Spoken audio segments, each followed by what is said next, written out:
Senhores, muito bom dia. Em tempos aí de coronavírus, vamos fazer nossa aula virtual para evitar o contato, né? Fazer o quê? Crise é isso aí. Então, nós vamos hoje corrigir o nosso TA1, aquele valendo 10 pontos, aqui no sétimo AN, o caso do Caio, que foi lá cobrar a dívida com uma pistola, né? Então vamos ler o problema aí, ó. Visando abrir um restaurante, José pede 20 mil reais emprestados a Caio, assinando como garantia. Vou ler não, vou ler. Muito chato. Todo mundo já leu, todo mundo já fez, né? Então o Caio foi cobrar o dinheiro do José, em vez de usar os meios certos da justiça, ele resolveu ele mesmo ir lá fazer a cobrança. E para isso usou uma pistola, não é isso mesmo? Então o Ministério Público ofereceu a denúncia contra ele. E diz o Ministério Público que ele cometeu o crime de extorsão. Ele foi citado dia 2 de março, na 5ª Vara Criminal. Então, vamos primeiro encontrar as teses que a gente vai usar. Aí a gente encontrou duas teses, na verdade tem mais, mas vamos pegar em duas teses. Primeira tese de mérito é o seguinte. Se você for ler o artigo 158, olha o artigo 158 na tela aí, ó. Constranger alguém mediante violência ou grave ameaça e com o intuito de obter para si ou para outrem indevida vantagem econômica. Ora! A vantagem econômica que o Caio foi lá cobrar não era indevida, não, ela era devida. Devida, tinha até nota promissória, devida. Então o que a gente vai alegar? A atipicidade do fato. O fato aconteceu? Aconteceu, não estou negando que aconteceu não, o fato aconteceu, existiu. Foi o Caio? Foi, não estou negando a autoria não, foi o Caio. Mas o que eu estou negando é a tipicidade, não tem tipicidade. Estou alegando a atipicidade formal do fato, beleza? Então esse é o primeiro ponto. Segundo ponto, essa aí foi a dica que eu dei. O que o Caio cometeu foi o crime do artigo 345 do Código Penal, que é o uso arbitrário, o exercício arbitrário das próprias razões. Ele realmente devia, mas ele não poderia ter usado esse método de cobrança. O método de cobrança tinha que ser ido na justiça, pagar um advogado, blá, blá, blá, execução, enfim. Então, crime de uso arbitrário das próprias razões. Está lá no parágrafo único do artigo 135, lê aqui, ó. Parágrafo, então está lá o artigo, blá, blá, blá, blá, blá, blá, parágrafo único. Somente se procede mediante queixa. Ora, se é só mediante queixa, então é um crime de ação penal privada. Então, como ele é um crime de ação penal privada, tinha várias coisas que eu podia alegar. Primeiro, incompetência do juízo. Esse juiz não poderia ter sequer recebido a acusação.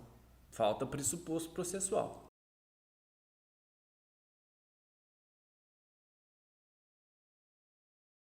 Poderia ter alegado também ilegitimidade ativa, porque como queixa-crime, ação penal privada, não é o Ministério Público quem deveria propor a denúncia.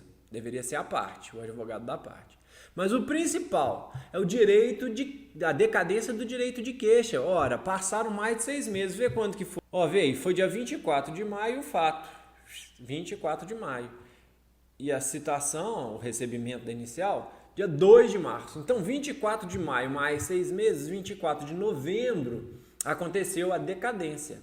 Decadência do direito de queixa. Então, extinguiu a punibilidade. Então, são essas duas teses aí que você precisava defender na sua prova. Primeiro, coisa feia, professor.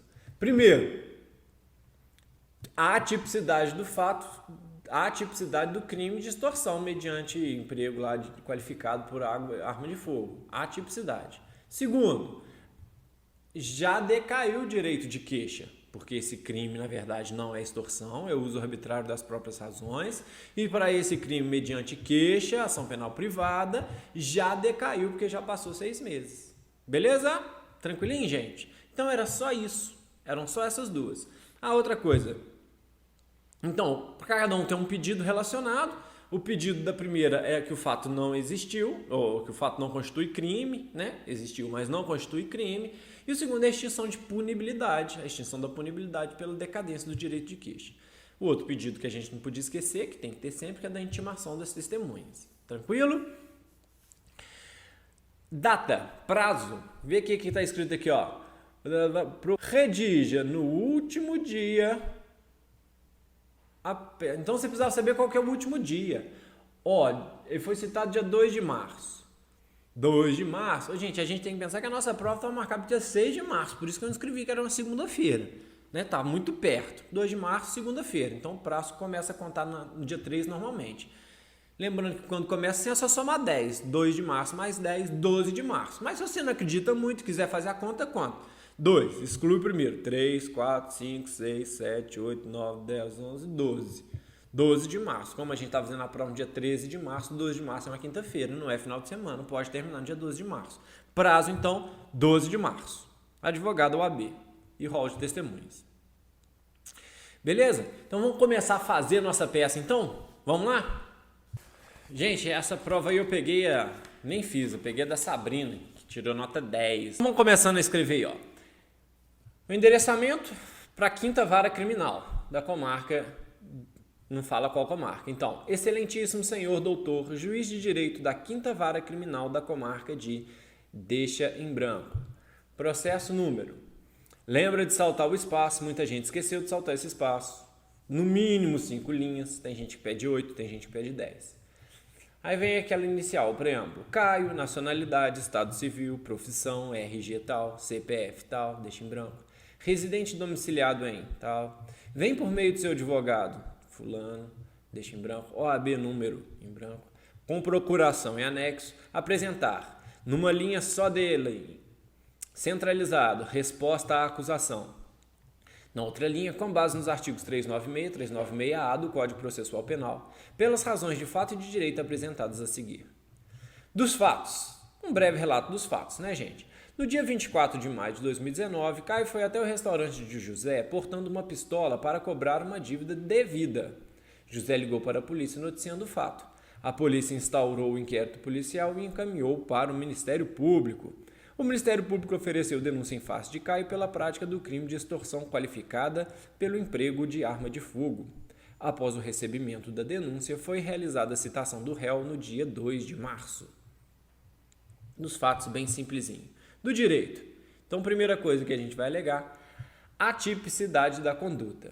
Então, vamos começar. Caio foi denunciado pela prática do crime previsto no artigo 158, parágrafo 1º do Código Penal. Referido tipo penal, possui como elementar o intuito de receber para si ou para outrem indevida vantagem econômica. Logo, a conduta de Caio não se enquadra neste crime, pois o débito cobrado era devido e se tratava de empréstimo. Portanto, deve o juiz absolver sumariamente o acusado com base no artigo 3973 do CPP, pois o fato narrado não constitui crime. Simplesinho, né, gente? Tranquilinho? Segundo, a extinção da punibilidade pela decadência. Então vamos lá. A conduta de Caio se enquadra no crime de exercício arbitrário das próprias razões previsto no artigo 345 do Código Penal. Referido tipo penal estabelece em seu parágrafo único que, se não houver o emprego de violência, somente se procede mediante queixa. Por se tratar de ação penal privada, o Ministério Público não possui competência para propor ação. O artigo 103 do Código Penal estabelece que o direito de queixa decai em 6 meses, tendo em vista que a data do fato foi 24 de maio de 2019 e a citação em 2 de março de 2020, ocorreu a decadência. Portanto, deve o juiz absolver sumariamente o acusado com base no artigo 397.4 do CPP, pois, conforme o artigo 107.4 do CP, a decadência é causa da extinção da punibilidade. Simplesinho, né, gente? Esses dois argumentos. Fechou. Agora a gente vai fazer os pedidos. Vamos lá. Dos pedidos, ante o exposto, requer que o réu seja absolvido sumariamente com base no artigo 3973 do CPP, dada a tipicidade da conduta. Foi o primeiro argumento. B. Que o réu seja absolvido sumariamente com base no artigo 3974 do CPP, dada a extinção da punibilidade pela decadência. Cada pedido tem uma relação lá na tese defensiva. E letra C, que sejam intimadas as testemunhas abaixo roladas. Neste termo, pede deferimento local, 12 de março de 2020. Lembrando de colocar advogado OAB. E o rol de testemunhas era o Joaquim e o Manuel. Beleza, pessoal? Bem rapidinho, tá? Qualquer dúvida a gente conversa nos fóruns aí da plataforma Moodle. Vou abrir um fórum aí para a gente abrir discussão. Tranquilinho? Semana que vem eu vou ver se eu faço uma live. Já vou passar um exercício, tá? Para memoriais por escrito, para a gente fazer na aula que vem. Tranquilo? Pessoal, abração, bons estudos, fiquem com Deus. Até a próxima.